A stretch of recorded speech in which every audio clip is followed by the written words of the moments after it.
Ladies and gentlemen, much like Megan Boswell, Mr. Scott seems to have some very convenient explanations for what happened in this case.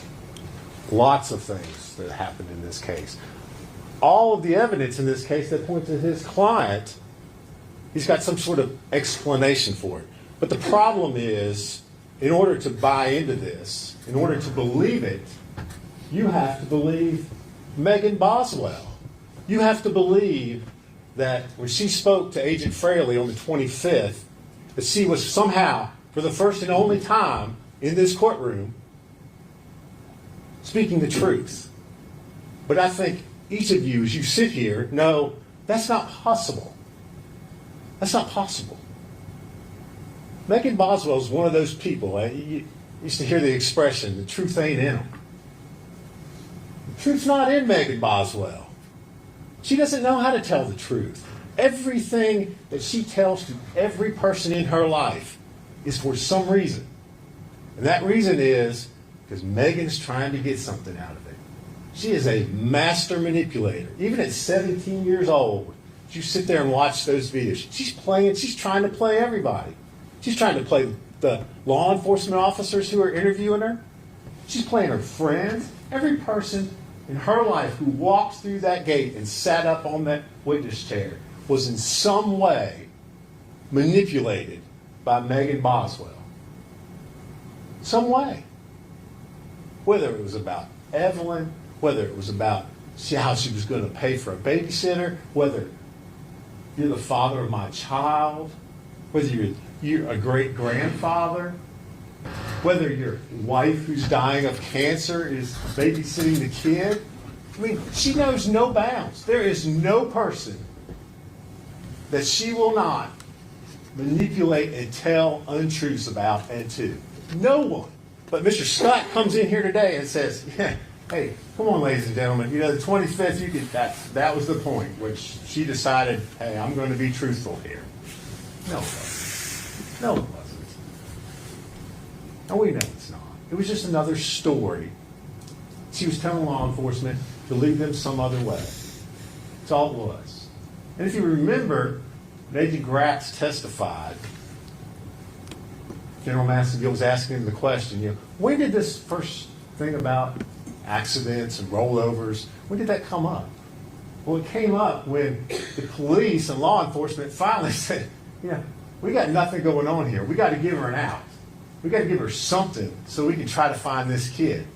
So they're the ones who suggested it. And then very conveniently the next day she comes in and guess what? Oh, yeah, I forgot. Yeah, that's right. I'm sorry I've been lying to you all for days and days and days now. But now I'm going to tell you the truth. But that's not what happened. That's not what happened. I submit to you, the only time that Megan Boswell may have told the truth about some small portion.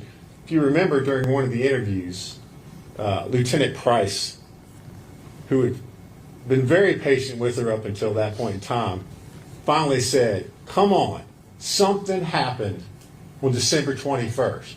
And she stopped him and corrected him. Remember? She said, no, something happened before December 21st. Yeah, something did. She murdered her child. That's what happened before December 21st.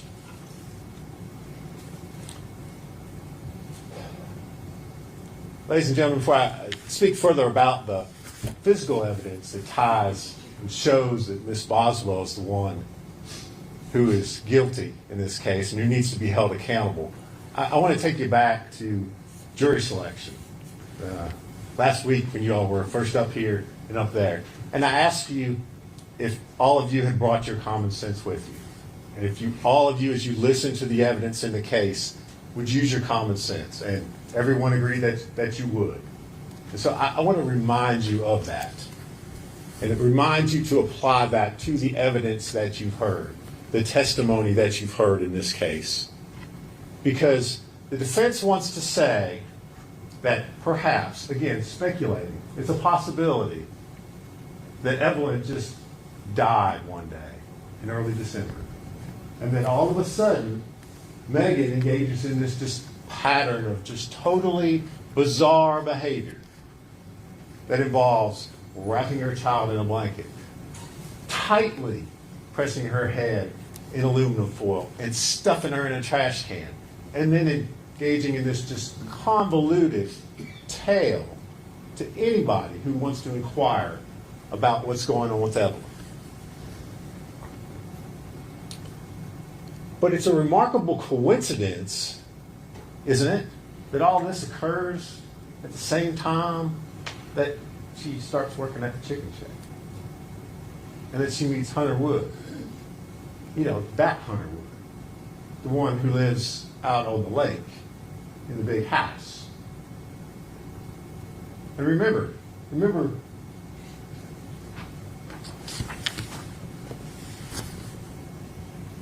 this is where Megan's living before December. These are the conditions Megan's subjecting her child to before December.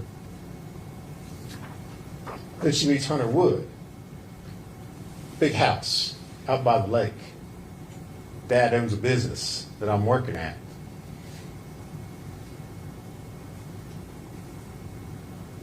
Remember the other things she's telling investigators as time goes on. Needed a break. Watching 3 kids. Remember, her mom had the 2 other young siblings. Needed a break. Was tired. Wanted Ethan Perry to step up. I've been raising this kid for a whole year by myself. Probably a little bit of truth in there. A little bit of truth. But it's a remarkable coincidence. This kid, Evelyn, natural causes, just dies right at the same time.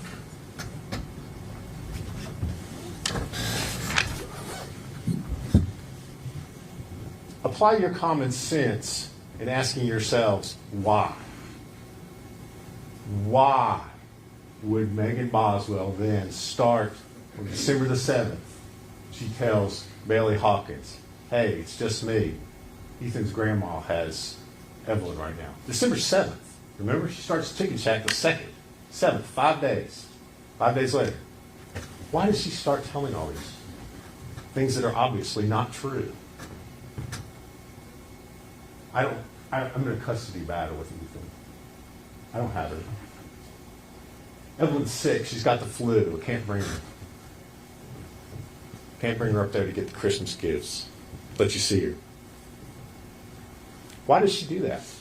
Why does a mom who, by everybody's testimony, everybody's, her friend Bailey Hawkins told you, I mean, yeah, she wasn't a perfect mom, but she did well. She did well. They all did. I mean, she's posting pictures on Facebook, Instagram. Everybody. Her own pediatrician, Dr. Pugh, came in here. Yeah. She's a good kid. We didn't have any concerns. Healthy, meeting milestones, an advanced child. Why does a mom who dotes over her kid, who won't even let anybody babysit, she's so protective of this child? Remember Erica Stacy? I mean, heaven's sakes. I mean, that's an ex-boyfriend's mom who is willing to babysit the kid so that her son can go on dates with her. She won't let her do it. She won't let her do it. She will not let her babysit. That's how protective she is of this child. So why? Why? Apply your common sense. She won't do it because she can't face the truth about what she's done. She can't face that truth. She can't look at that picture. And I'm not going to put it back up there for you. She can't face what she's done to that child. Discarding her like a piece of garbage. That's what she did. She can't face that truth. So she engages in just spinning all these stories to everybody. Everybody that comes with a story, she's deflecting it out because she doesn't want to face that.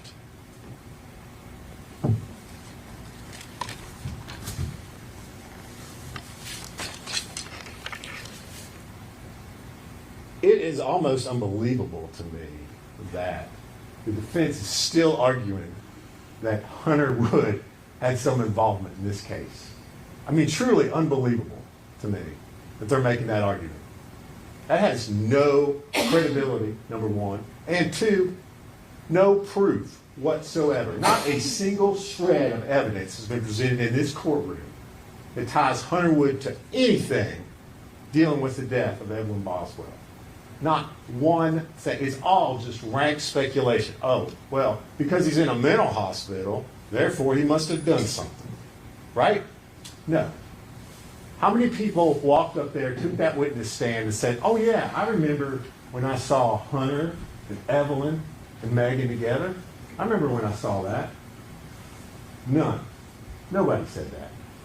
How many people said, oh, yeah, I remember when I saw Hunter holding Evelyn at the chicken? No.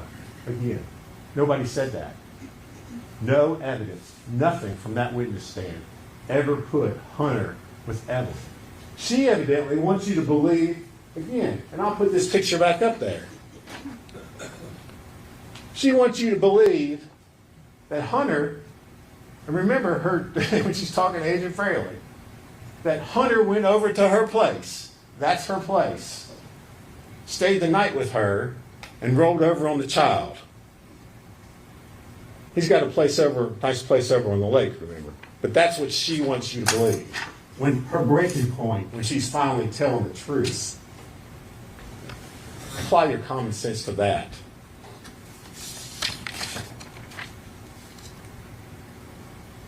What else possibly ties Hunter to this case?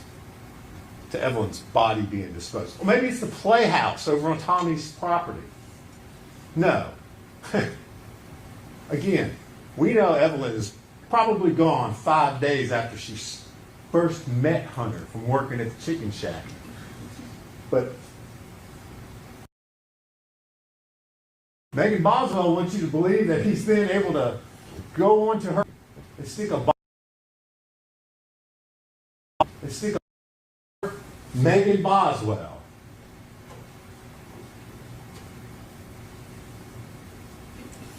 Mr. Scott asked you, and I wrote it down.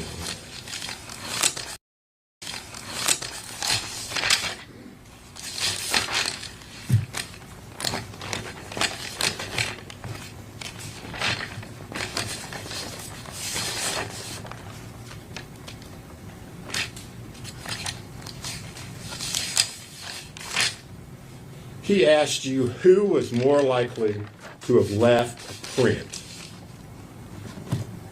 on the foil. Well, I'll tell you who's more likely to have left a print on the foil. The person whose print was found on the foil. Megan Boswell. He stands up here, and again, we've got explanations for everything. Well, maybe it was possible she tore a sheet off earlier, and in doing that, she grabbed the foil and left a print. Well, there's no Hunter Wood prints on any of the foil. The bag that's stuffed on top of the body where Evelyn's found. Multiple prints on that. None of them belong to Hunter.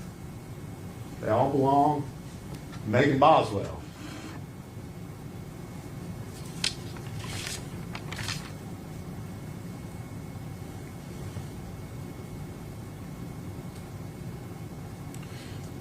He wants to say, and again, it's still beyond my comprehension that we're talking about Hunter Wood here. You know, why wouldn't Hunter give a DNA sample? I don't know. Perhaps because Hunter is being mucked up in Megan's world here. My gosh. Here I am dating this girl, and all of a sudden I got TBI agents asking me about a child that's missing and no explanation for it. Maybe that's why. And again, in this particular case, you heard from Agent Gray. What does it matter? There's nothing that was tested. All those things she testified to yesterday, all of them.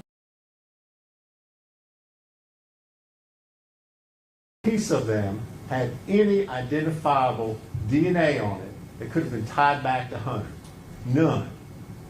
Everything was Megan's or Evelyn's, or limited profiles. As I remember, I asked her if I gave everybody in the world's DNA to her, she wouldn't have been able to match any DNA to Hunter Wood. Nothing. Nothing. Everything connected to that body in the trash can comes back to Megan Boswell. And then, let's not forget, in the middle, while all this is going on, February 22nd, Megan's child's missing. They question Hunter.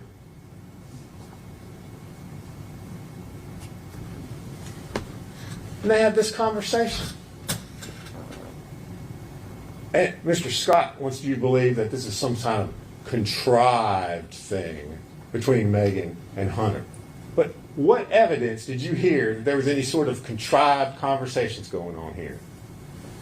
Nothing. Again, nothing. In order to believe that, you've got to believe one person, Megan Boswell. And we know you can't believe her. No. Hunter says, yeah, but where's the baby? I just want the baby to be found safely. What's her response? If she was truly trying to cover this up, a little bit better response would probably be heard. She says, Dad won't let me go anywhere because of the situation. Hunter, I can't disclose stuff to you on here about what TBI is doing. His concern, please assure me the baby will be found and brought home safely. That's not a conversation with someone that you have that has disposed of a body, that has helped get rid of your dead child. That's not a conversation. Hunter Wood is not at play here, ladies and gentlemen. Not at all. Not at all.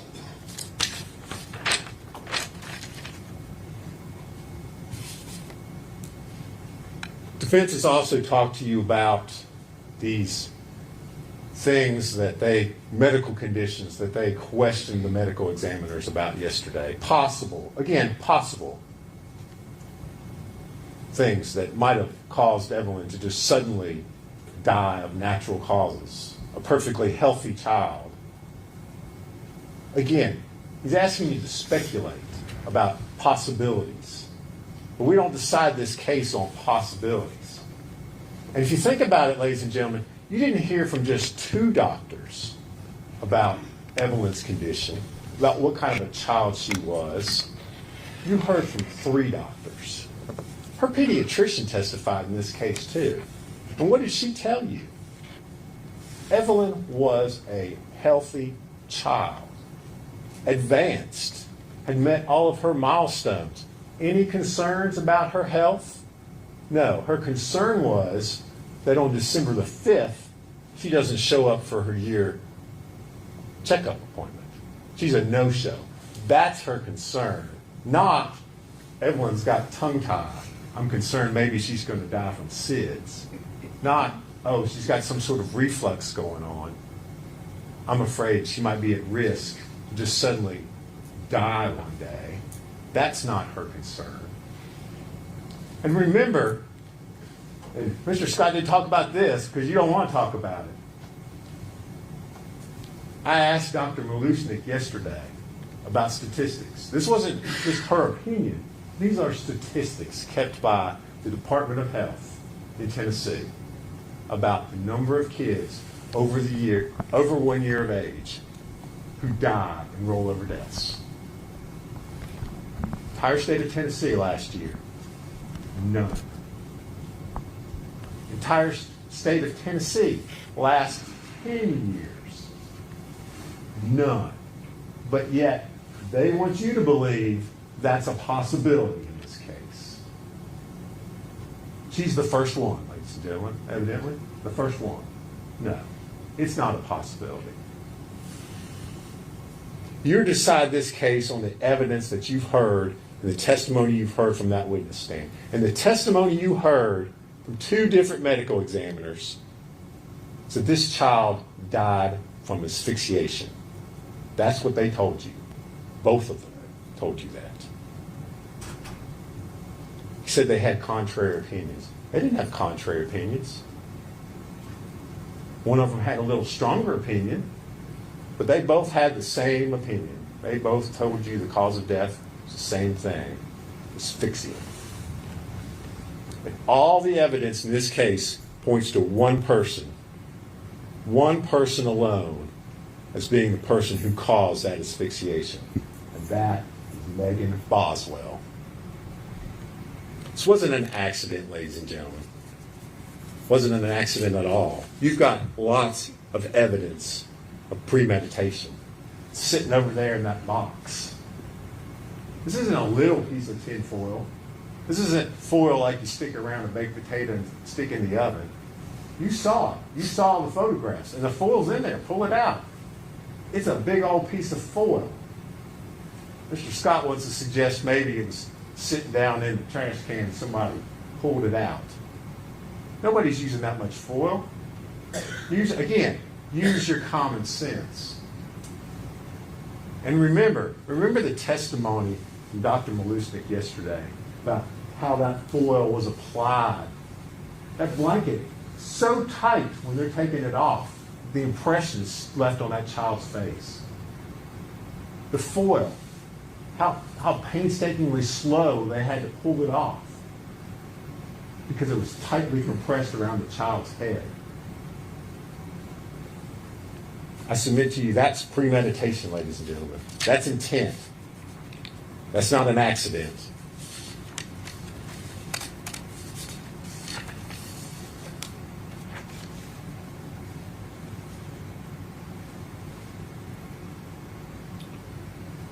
Part of this case, ladies and gentlemen, that, as Mr. Scott said, is really, it's sad. It really is. It's a tragedy. You think about all those people that you heard testify, how easily all of this could have been avoided. All those people. Bailey Hawkins, Audrey Gibbs, Casey Saltz, Gail Kite, Paul Miller, Erica Stacy.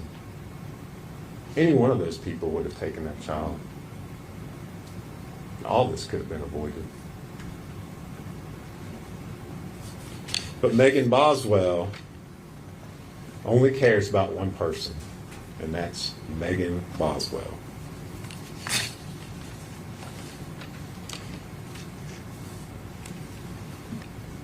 She started a facade back first week of December after she killed her child.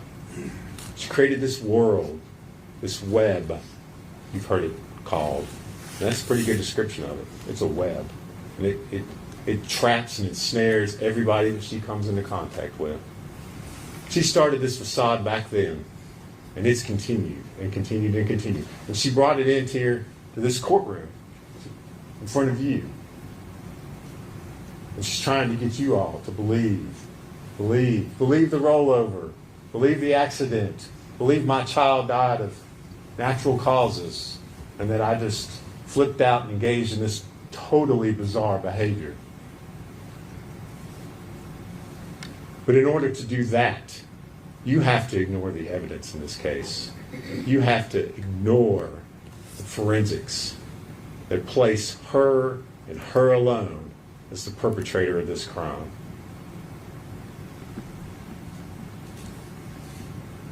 This case is the very opposite of an accident.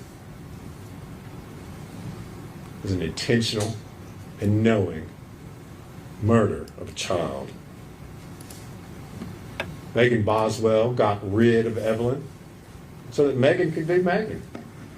She enjoyed it. You've seen the pictures General Massengill showed you. Hanging out on Blowing Rock, going to the aquarium, Super Bowl party.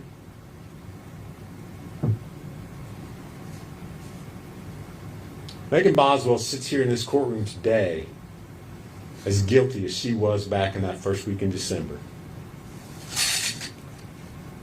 As guilty as she was on February the 18th when she first came in there, Detective Perez and James Lewis interviewed her. She acted all surprised. What are y'all going to do? You going to find my child for? What do you do when a child goes missing? Remember those expressions, those questions she threw out there? She sits here in this courtroom today as guilty as she was back then because she never learned the one lesson that we all know, which is that you're responsible for your actions and your choices in life. And she sits here because she refused to learn that lesson. You've heard her interviews. She takes responsibility for nothing.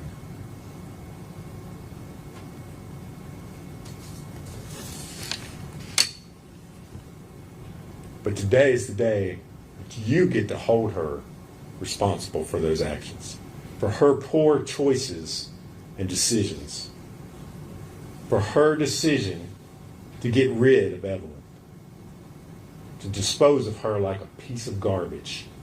That's what she did, ladies and gentlemen. She disposed of her child like a piece of garbage.